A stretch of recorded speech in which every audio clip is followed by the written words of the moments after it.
All right, welcome everyone to another episode of the Car Reviews podcast. Today we are bringing you two cars, both restored, not far removed in terms of date of manufacturer, but kind of from different eras. The first one I'll talk about is a 1956 Chevy Bel Air sports sedan. So think the spirit of the 50s, think the post-war era, things are good times. Sports sedan implies there's no pillar, so no B-pillar, no post. And this car underwent an exhaustive restoration carried out by the Guild of Automotive Restorers in Bradford, Ontario. Certainly well known in the area, probably well known across the country. So this car, the Guild certainly does not disappoint with this car. Take a look at the no expense restoration in terms of the appearance, both inside, outside, underneath, and the way the car runs. It does run its original 265 cubic inch V8 engine, made it to a 2-speed power glide original GM transmission, 4-barrel carb, and I could go on and on. There are a few upgrades installed during the restoration. They're detailed on our detailed listing, but take a look at that. I won't go into those here because this, for the most part, has been restored to be for all intents and purposes, an original car. The other one I'm going to tell you about today is a 1968 Ford Torino Fastback. So this comes with a 390 V8 engine in between the 302 offering and the 427. So 1968, think more Woodstock era, ban the bomb and the Vietnam time in America. Vietnam War, that is. But the car itself is a California original. It made its way to Canada in Ontario in 2005. It's now registered in British Columbia, where it qualifies as a collector status for the collector plates used in British Columbia. So that not only speaks to its age, but it also speaks to the car's originality, because not any old car qualifies for the collector plates in British Columbia. So as I say, a 390 V8 engine, and that's made it to the original C6 automatic transmission by Ford. Originally delivered or built in San Jose Ford plant with a seafoam green finish. It underwent a color change some years back, certainly before the current owner picked it up and started the mechanical restoration in 2020. So it appears as a maroon color with a gold stripe. And although the interior remains, the black interior remains original. As I say, the current owner picked it up in 2020 out of Ontario and put this through an exhaustive mechanical restoration. Almost everything from soup to nuts was touched, if not improved, certainly serviced. We do have good details about that, not only in writing on our listing, but also photo documentation of the restoration. So again, we've got a restored 1956 Chevrolet Bel Air sports sedan, and that's lot 192 on CollectorCarCanada.CA. And the other one we're going to show today is a 1968 Ford Torino Fastback GT with a 390 engine, and that's on CollectorCarCanada.CA as lot 191. Thanks for listening. Enjoy the videos. See you next time. Okay, hello everyone, and welcome to another vehicle rundown on the Collector Car Canada Car Reviews podcast. Today we're talking about a restored 1968 Ford Torino Fastback, and that comes with the 390 cubic inch V8 engine, a 6.4 liter in metric parlance. It is on the CollectorCarCanada.CA website as lot 191. Originally, this car was a California car, and it came out of the San Jose Ford plant back in '68 in seafoam green. Before the current owner's acquisition, it had a color change to the maroon you see today. It does retain its original black upholstery, and there are some replacement parts for the interior on hand. A bunch of replacement parts. I'll get into the mechanical side. But an example of one of the interior parts that's original and on hand included in the deal is the original steering wheel you'll see that the steering wheel currently in place is a Ford item and an era item, but maybe just a little sportier than the original one, which, as I say, is included in the auction. 390 cubic inch, 6.4 liter V8. It has a replacement Edelbrock carb pumping 750 cubic feet of air per minute. And this 390 engine was in between the 302 offering and the 427 offering.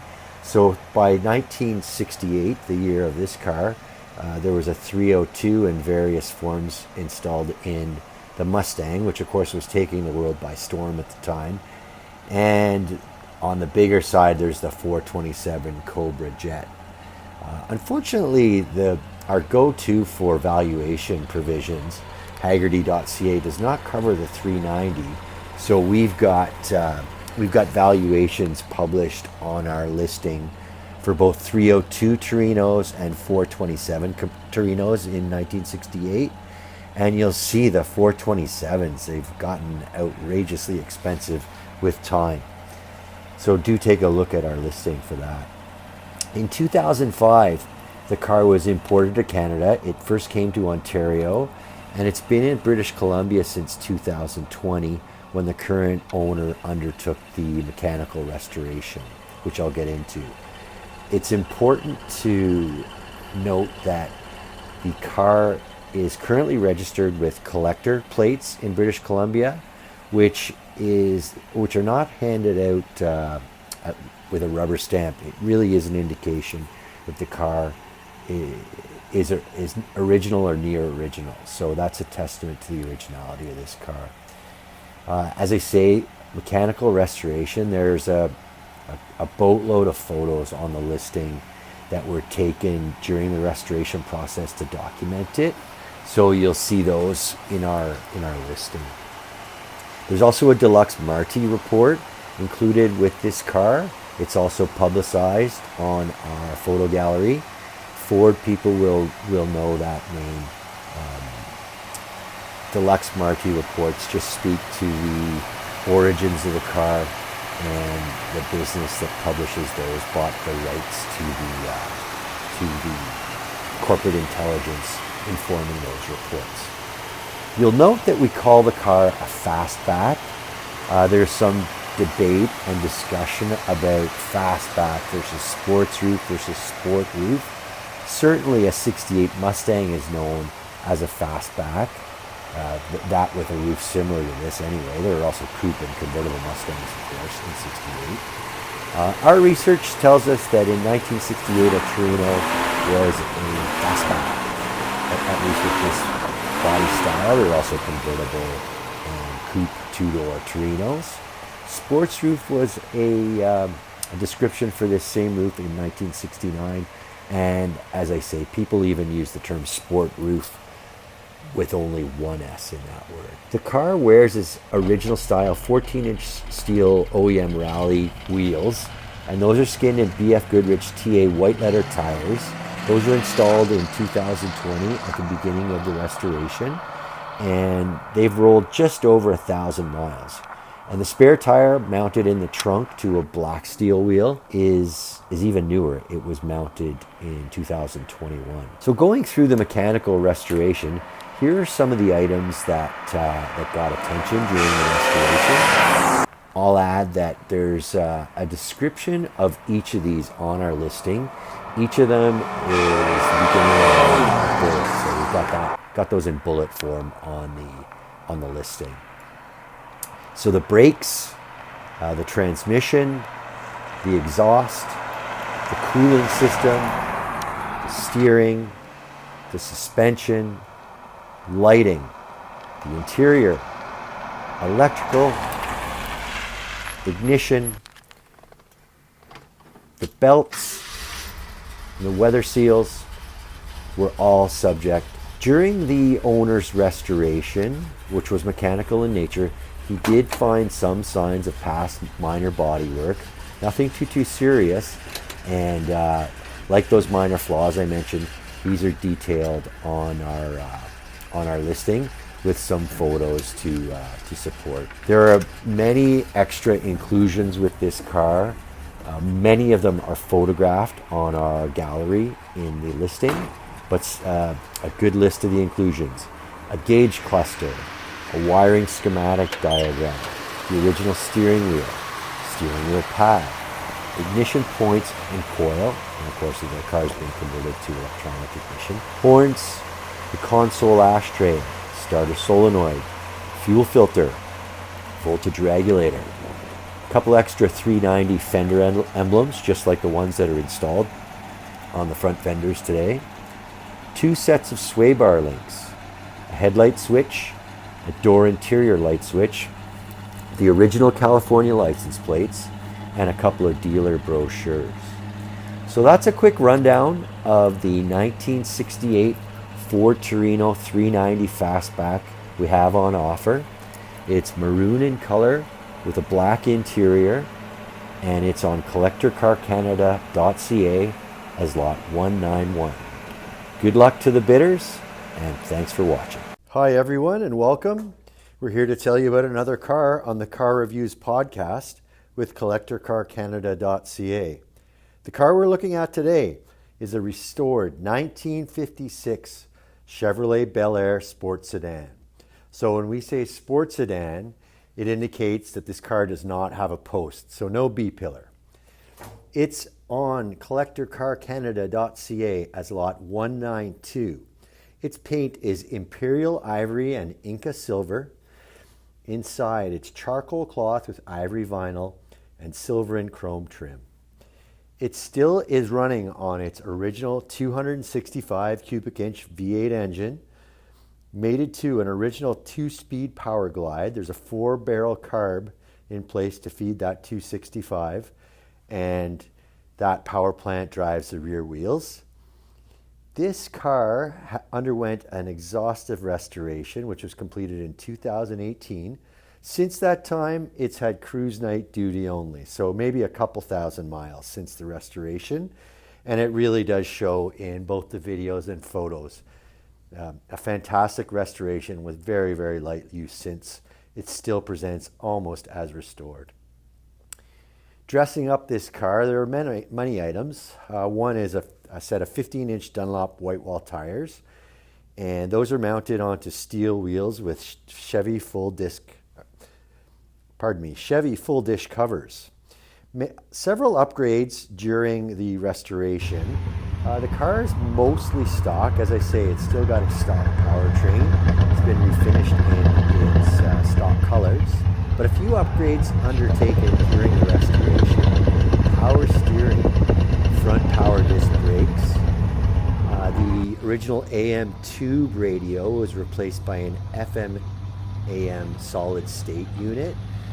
And even though it's an AM FM radio, you really have to look closely to see the FM indicators. So at first glance, the AM frequencies are dominant, and it looks like an AM radio, so really close to the stock look. Another nice modernization on the interior is a quartz clock, which is mounted on the passenger side of the dashboard underneath a really slick Bel Air emblem, which is stock. A couple other improvements since or at the time of the restoration. There's a voltmeter and an oil pressure gauge subtly installed under the dash to the driver's right-hand side. And these, again, are subtle and matching the color scheme of the interior. Black faces with white needles and indicators. Lastly, last modification we're going to tell you about is a dual exhaust. So there are chrome exits on the dual exhaust, which match both for brightness and color the beautiful chrome bumper on the rear of this car. Otherwise, this is a pretty original car in restoration form. So not original, but restored to original. It's also a real Bel Air. There are lots of 150s and 210s rolling around with Bel Air badges. And we do have both the VIN and the trim tag are included in our gallery, and both of those are decoded on the listing. So that supports certainly that this is a real 2400 Bel Air, not a 150 or a 210 dressed up to look like a Bel Air. There's also an appraisal in our photo gallery. The appraisal was completed in 2023, very few miles since. And the appraiser, generally speaking, he called the car very good to excellent. Please do take a look at his appraisal, again, in the gallery, and you can read word for word what he said. The only thing we've removed or edited on the appraisal is the owner's name and contact information. As I say, the VIN is decoded, so is the trim tag. Those appear toward the end of the text section of our paragraph form listing. So 55, 56, 57 Chevs, known as the Tri-5s, still with mass appeal today, over 60 years later. And the reason for that probably is that they reflect the spirit of the 50s, the post-war era, good times. A neat item on this car is the fuel filler door.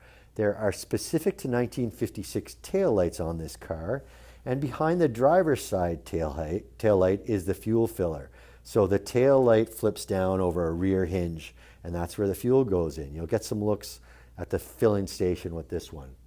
Another neat thing about the Tri-5s, probably just coincidence really, is that GM converted to 12-volt electrical system for the 1955 model year. So that was quite an advancement at the time from the 6-volt generators. So this is running 12 volts with an alternator. Important for Ontario buyers, this car is already safety. So it comes with an Ontario Safety Standard certificate. Nothing to worry about there when you go to get license plates in Ontario, if you're the lucky winner of this car. And there's an owner's manual included with the car, but that's a reproduction. The owner of the car managed to reproduce the owner's manual just by web research and putting together a spine copy of the owner's manual. So that's included. Many spares included as well. There are 6 spare wheel covers or hubcaps, a couple of extra steel wheels. There are fender skirts not installed on the car, mostly for the sake of originality, but there are Tri-5 Chevy owners out there who like to install fender skirts to give it a little more of a dressed up look. There's a spare set of rear brake shoes, some spare mirrors, door handles, and other miscellaneous small parts. Another critical component of our photo gallery is a listing of 20 work orders. So the owner commissioned the Automotive Restoration Guild in Bradford, Ontario for the restoration of this car, which, as I said earlier, was completed in 2018. There are 20 work orders from the Guild included in our gallery, and the sum of those work orders is over $50,000. So no expense spared on this restoration, and it really does show, both in the way the car looks and the way it runs. So yeah, again, it's a restored 1956 Chevy Bel Air Sport Sedan, sport indicating no pillar, no post, and that's on CollectorCarCanada.CA as lot 192. Please do take a look. I don't think you'll be disappointed. CollectorCarCanada.CA 192. Thanks for watching, and we'll see you next time.